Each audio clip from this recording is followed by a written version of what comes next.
میرے دوستو، انسان کو کل عقل بھی مل جائے تو پھر بھی اللہ کی حکمت کا وہ احاطہ نہیں کر سکتا۔ رب کریم کو زیادہ پتہ ہے کہ ہمارے لیے کون سی چیز بہتر ہے اور کون سی چیز ہمارے لیے نقصان کا باعث ہے۔ اللہ تبارک و تعالی کی حکمت یہ چاہتی ہے کہ میرے بندے پریشان نہ ہوں۔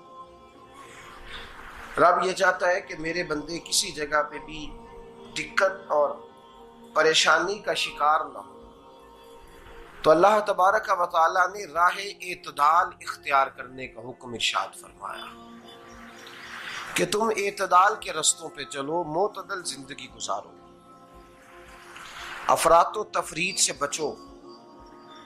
آج جس معاشرے میں ہم وقت گزار رہے ہیں، اس معاشرے میں ہم اس بات کو سمجھنے سے قاصر ہیں کہ اصل ہمارا مسئلہ کیا ہے۔ ہمارا اصل جو مسئلہ ہے اس کی شناخت ہمیں کیسے ہوگی اور ہم پھر اس تک رسائی کس انداز میں حاصل کر پائیں۔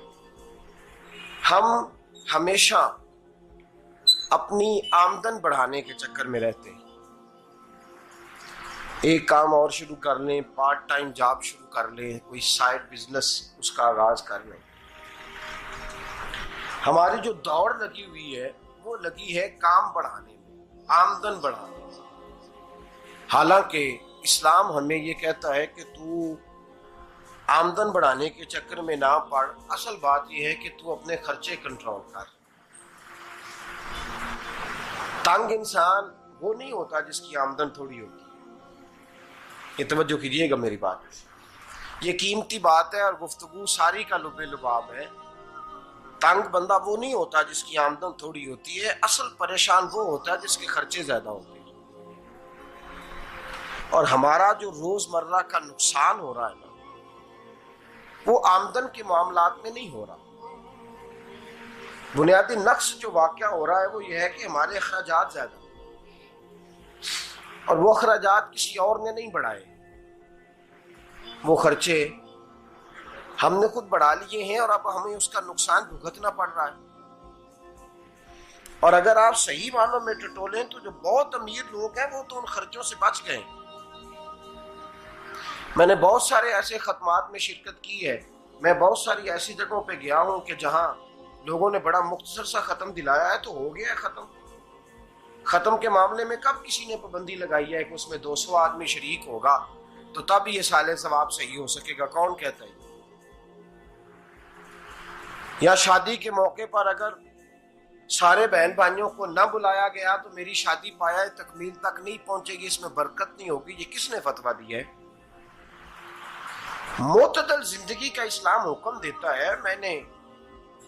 میں پڑھ رہا تھا کہ ایک بہت بڑا صدر ہے، غالباً سوڈان کے صدر کی بات ہو رہی تھی، تو اپنے بیٹے کی بارات لے کے گیا تو 4 لوگ گئے ہیں بارات، اور 15 لوگوں کا اس نے اہتمام کیا اپنے گھر میں کھانا کھانے کا۔ تو کیا شادی ہو گئی کہ رک گئی؟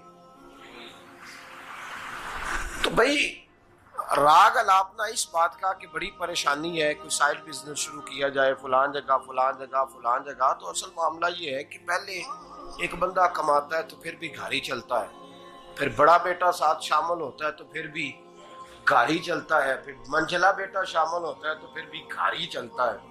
جو رونا دادا جی رویا کرتے تھے کہ بڑی مصیبت ہے، بڑی مشکل ہے، گاؤں میں رہ اکیلے ہوتے تھے اور وہ 5 بچوں کو اور 4 بچیوں کو وہ پالتے تھے، تو جو وہاں پریشانی تھی وہی آج پریشانی شہر میں آ کر پڑھ لکھ کر موٹی تنخواہ لے کر وہی پریشانی ہمیں ہے۔ تو میں جس نتیجے پہ پہنچا ہوں اس کو پڑھ کے، قرآن مجید کی چند آیات کو دیکھ کر اور اس مفہوم کی جو حدیثیں کتب احادیث میں پائی جاتی ہیں اور ہمارے بزرگوں نے ہمیں جو مزاج اس حوالے سے دیا ہے، میں اس نتیجے پہ پہنچا ہوں کہ مسئلہ آمدن کا نہیں، مسئلہ خرچے کا ہے۔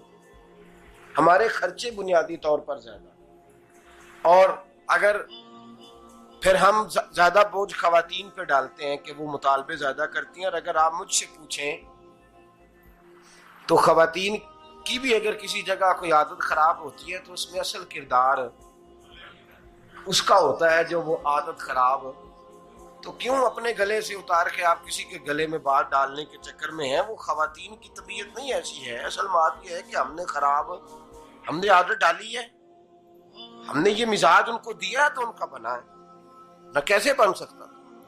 تو اعتدال جب تک زندگی میں نہیں ہوتا، پانی پیاس بجھاتا ہے لیکن ایک گلاس ہی ہو تو پیاس بجھاتا ہے، بالٹی کو منہ کو لگائے گا تو کپڑے بھگو دے گا اس کے. حالانکہ پانی بری چیز کا نام نعمت ہے نا بہت بڑی اللہ کی، لیکن پیالے میں ہی اچھا لگتا ہے. کوئی مٹکا منہ کو لگائے گا تو تانگ ہوگا، پیالہ ہی بہتر ہے اس کے لیے. تو میرے دوست، مٹکے سے بھی بعض اوقات کام چل جاتا ہے، لیکن اگر کوئی کہے نہیں مجھے دریا ہی چاہیے تو اس کا تو گھر بہ جائے گا، سارا گھر بہ جائے گا اس کا. ہمیں دریا قابو کرنے کا موڈ بنایا ہوا ہے تو اس سے گھر بہا کرتے ہیں، اس سے گھر بنا نہیں کرتے. گھر پیالے سے پانی پینے سے بنتا ہے. اگر تو دریا پہ قبضہ کرنے کا موڈ بنائے گا تو گھر بنے گا نہیں، گھر بہ جائے گا. آگ نہ ہو تو کھانا پک نہیں سکتا، لیکن ہلکی آنچ سے کھانا پکتا ہے. اور اگر آنچ تیز کر دی جائے تو جی قرینے قیاس بات کر رہا ہوں، میں عقل سے ماورا نہیں کر رہا. قرینے قیاس سمجھانے کے لیے مثالیں دے رہا ہوں. ہلکی آنچ پہ کھانا پک جاتا ہے اور آگ تیز ہو تو کھانا جل جاتا ہے. تو کھانا اتنی دیر کھانے کے قابل رہتا ہے جب تک وہ ہلکی آنچ پہ پکتا ہے. تو جتنی مرضی تو کہتا ہے نہیں میرا گزارے نہیں، آگ تیز ہونی چاہیے، تو میاں جل جائے گا، جل جائے گا. ہوا نہ ملے تو سانس نہیں آتی، ٹھیک ہے؟ آکسیجن نہ ہو تو سانس، ہوا نہ چلے تو گزارا نہیں ہوتا. لیکن اگر تیز چلے نا، اگر تیز چلے تو آندھی اور طوفان بن جائے تو چھتیں گرا دیتی ہے، جانیں لے لیتی ہے.